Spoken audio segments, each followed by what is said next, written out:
Мен атайын bir анча-мынча тезистерди даярдадым эле, ошолорду айтып берейин. Биринчиси, тарбия аялды тандаганда башталат экен. Ошон үчүн тектүү жерден ал, тарбиялуу жерден ал, мыкты жерден ал деген бекер эмес. Кээде ата менен апанын, улуулардын сөзүн угуп койгула, бул жерде анча-мынча эркектер отурат. Сүйүп калдым, үйлөнөм дейсиң. Кеңешкениң ким? Өзүңдүн досуң. Досуң сага жарыктуу кеңеш бермек беле. Сүйсөң, күйсөң жашай турган сенсиң, досум, алып качып беребиз, давай, только вперед дейт. Ошон үчүн акылсыз үйлөнөрдү акылдуу менен кеңешсин. Же алы менен кеңешсин, же апа менен, же ата менен, же анымыны көргөн устат менен кеңешсин. Апаны туура тандагыла. Көк жардан залкарлар чыккан. Мен билгенден ушу тегеректен кадимки эле биздин атабыз чыккан. Ким деген? Шахтер. Төрөбай Булатов деген. Ушу тегеректен чыккан. Исанов чыккан жер бул жактан Камбаралы Бобулов чыккан. Аябай көп залкар адамдар чыккан. Ким ноокаттан алса, айтат го, ким ноокаттан алса кыйналбай тоокаттан деп. Тектүү жер деген ошол да. Азыркы эл баатыры бар. Ким эле? Металиев Мамытов деген. Ошол атабыз да бул жактан. Көк жардан болот, Бозулан кайдан болот? Белнаркы беринен. Кошун айылдардан болот. Иши кылып мыкты уул кыздар чыккан жер, жакшы жерден кыз ал деген ошол. Аккан арыктан суу агат. Алма сабагынан ал түшпөйт деген ошол. Анткени кыргызда бир сөз бар, эр тагайын тартат деп. Ошон үчүн жакшы тарбия алыш биринчи жакшы кыз тандагандан, жакшы айыл алгандан болот экен. Экинчи, бала төрөлгөндө дароо эмчек салба дейт. Анткени бала эненин ичинде кезинде Алла Таала рызкыны суратпай эле берет. Каалагандай жашайт, комфорт, ошондой кылып түзүп коюптур, бирок төрөлгөндөн баштап сен бул жашоого келдиң, бул дүйнөгө келдиң, эми мурдагыдай жыргал жашоо жок, бир аз аракет кыл, бир аз умтул, бир аз сура, бир аз өзүңдө менет болбосо жакшылык болбойт, рызкы табышың кыйын деген сигналды дароо бериш керек экен. Дароо эмчек сала койсоң, анан каалаган аткарып көндүрө баштайсың. Бир аз ыйлат, эзилип калбасын, көгөрүп калбасын, ушуну унутпайлы. Анткени бул жерде кыздар отурат, келечекте эмне болот? Бул өтө маанилүү фактор. Үчүнчүсү, азан каматты айтыш үчүн бир ай күтөсүң, кээде жарым жыл болуп кетет, кээде бир жума, анан бир молдону чакырасың, ал колу бош болсо келет, колу бош болсо келбейт, анан дагы күтөсүң. Ошентип отуруп бала төрөлүп келгенден кийин, туралып калгандан кийин кулагына азан айтып атабыз. Бул дүйнөгө келгендеги биринчи сөзү азан болуш керек, уккан. Мен аялды төрөгөндө ошол төрөткөн айылга карматам дагы биринчи кылган ишим ошол, оң кулагына азан айтам, сол кулагына камат айтам. Бирок бул жерде чоң сыр бар. Жашоо дейт, өмүр дейт, намаз менен болгону, азан менен намаздын ортосу деген сөз бекер эмес. Азан айтып, камат айтып, адамды өлүмгө даярдап коет экенсиң, жаназага даярдап коет экенсиң. Ошон үчүн айтат го, төрөлгөндө намазы жок, азан айтылат, ал эми өлгөндө азаны жок, намаз окулат деп. Ошол сен айткан азандын, каматтын намазы жаназа намазы болот экен. Мында өтө терең сыр бар. Ошон үчүн биринчи уккан сөзү жараткандын аты болсун, камат айтылганда, намаз азан айтылганда, мында бир чоң береки бар. Ошону айтыңыздар күйөөлөрүңүздөргө.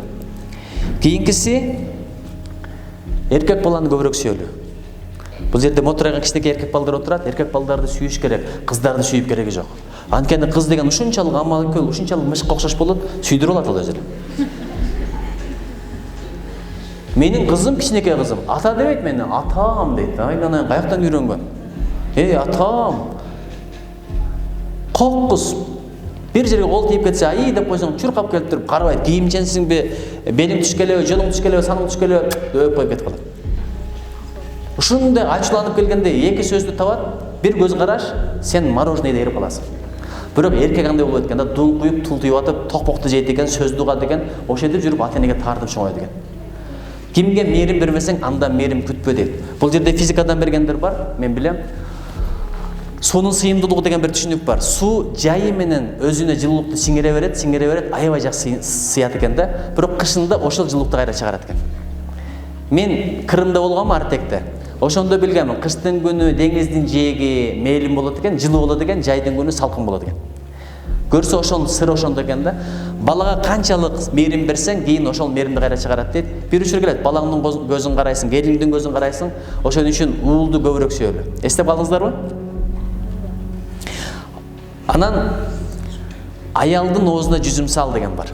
тамак ичип атканда аялдын өзүнө анча-мынча жүзүм салып кой, анча-мынча нан сындырып кел мен берип коеюнчу. Кайсыл аялга жакпайт айткылачы? Өзүм эле жайым, колум сынып калды беле. Тап колуңа деген бир аял берди. Бирок биздин эркектерден ошондойлорду көргөн эмесмин да. Биздин эркектер бир эле нерсени эстеп калат мындай. Мурда алтыным, берекем, жаным, гүлүм, күнүм, сен үчүн өлөм. Кашың карлыгачтын канатындай, оозуң оймоктой, мурдуң комуздай, жүзүң жанардай, өзүң панардай деген сөздөрдү үйлөнгөнгө чейин айтат. Үйлөнгөндөн баштап бир эле нерсе калат. Кашкабакты түйүп алып, балдардын бутун неге жоган жоксуң? Кийим неге түктөлгөн эмес? Эмне үчүн биякта тигиндей, аякта була жатат? Анан кийин тамак пышкан жок. Пышырып келсең дагы күрүчү тирик болуп калыптыр дегендерди эле билебиз. Ошон үчүн тамакты берип атып, бале жегир деп ичин айтат. Айтайын дегеним, чындап эле баланын көзүнчө аялга кандай мамиле кылсаң, балаң чоңойгондо өзүнүн аялына ошондой мамиле кылат дейт. Бул бекер нерсе эмес. Алымдар айтат, динде да бар нерсе. Кийинкиси, Кыргызда бир чоң адеп бар. Балалуу болгондо баланы аябай жакшы көрөбүз, бирок эч убакта атанын көзүнчө баланы эркелетпе дейт. Апанын көзүнчө аялды эркелетпе дейт. Аял менен кайненени уруштурган бала өзү эле болот, эгерде акылы жок болсо. Анткени экөө эмнени талашат? Мухаббат талашып урушат. Күндөштөр мухаббат талашса болот, анткени бирдей нерсени талашып атат. Апанын мухаббаты башка, аялдын мухаббаты башка. Аялга мухаббат башка, апага мухаббат башка. Экөөнүн эки башка нерсе. Бирок эмнеге талашат? Ыйман жетишпегендиктен. Ошон үчүн үйдө береке болуш үчүн ыйман алып келүүгө аракет кыл дейт. Үйдө эгерде билим болсо, бирок ыйман болбосо, ал үйдө да береке болбойт. Эркек ашып барса, ыйманды эшикке чейин алып келет. Үйгө ыйман алып келе турган аял. Ошон үчүн үйгө ыйман кирбесе, эшикке чейин эле келсе, эркек өлгөндөн кийин эки жаназа чыгат. Бири эркектин денеси, экинчиси ыйман чыгып кетет. Ошон үчүнчү ар бир үйгө Кытайдын товарларын алып киргенге чоң аракет болуп атат азыр. Бирок ыйман алып келгенге аракет жок. Суранам, ошо ыйманга иштейли. Адамдар жүрөктөрүнө иштейли. Чындап эле адам тышкы падышаны укпайт, ички падышаны угат. Тышкы падышабыз азыр Нуркожоевич. Эми жакшы иштесин, болду, бизге революциянын кереги жок. Мурда президенттерди карайлы. Сооронбай Шариповичти уктукпу? Ташбаран калып кубалап эдик. Курманбек Салиевичти кубалап эдик. Аскар Акаевичти кубалап эдик. А дейбиз, бу дейбиз, Исхак Разаковду деле кубалаган экенбиз. Азыр мактаган менен. Бирок ичте бир падыша бар, ал падышанын аты жүрөк. Жүрөк эмне буйрук берсе адам аткарат экен. Айтат го, жүрөккө буйрук бере албайсың, бирок жүрөк сага буйрук берет деп. Ошон үчүнчү жүрөк кандай буйрук берет? Жүрөктүн акыбалына жараша. Таза болсо таза буйрук берет, катуу болсо мерез буйрук берет, булганчык болсо ыплас буйрук берет. Ошон үчүнчү жүрөккө менет кылалы. Карасаңыз, менет кылбаса, жерден тикен чыгат, жылан чыгат, чаян чыгат. Партаң чыгат, отоо чөп чыгат. Бирок эгерде менет кылсаң, ал жерден гүлзар чыгат, капуста чыгат, картошка чыгат, жүгөрү чыгат. Биз көк жарга келип жүгөрү уруп кеткенбиз бир ашарга катышып, ошол Мамат досункуна барып. Ошон үчүнчү жүрөккө менет кылалы. Азыр денеге менет бар, бирок рухка менет жок. Булчунга менет бар, бирок жүрөккө менет жок. Кесиптердин бардыгы денеге, байкасаңыз, маникюрүң эмне кылат? Тырмакка иштейт. Педикюрүң бутуңдун тырмагына иштейт. Чач тарачың буяга иштейт. Залдарга барсаң булчуңга иштейт, көкөрөгүңө иштейт. Иши кылып, бирок жүрөккө бир кесип жок экен да. Карасаңыз, кийим чыгара турган завод бар, тери иштете турган завод бар, телефон чыгара турган завод бар, бирок адам чыгара турган, адамдын ыйманын чыгарып бере турган завод жок. Ошол завод ким? Үй бүлө. Ошон үчүн суранат элем, ушул жакта өтө бир терең иш кылбасак, эртең бүрсүгүн өкүнүп калыш эч кеп эмес. Мен суранам, атанын алдында балам дебе, ошондой эле апанын алдында аялды эркелетпе. Чындап айтып атам, азыр апасынын көзүнчө деле алтыным, алтышка, Айка, Нурка, дагы не деген аттар бар? Чачын аслап коет экен, белине кармап коет экен, апа ошол жагабы. Ары бир барып, бери келип, төрөсө, эркелетип өстүрсө, эрежеге жеткирсе, андан бирөөнүн түйтөк башы келип алып эле ар жака азгырып кетип атса, кайсыл апа кызганбайт? Ошон үчүн билбейм, мен үйлөнгөндө апамдын көзүнчө аялыма сүйлөбөйт да болчу. Мен учурашса анча-мынча жооп деле бербей койот элем, аялым тартып жүрдү. Бирок апам бир күнү келип айтат: "Балам, неме аялың менен мындай сүйлөшүп атасыңбы?" деп сурайт. Ошондой эле болгон жакшы болот өзү негизи.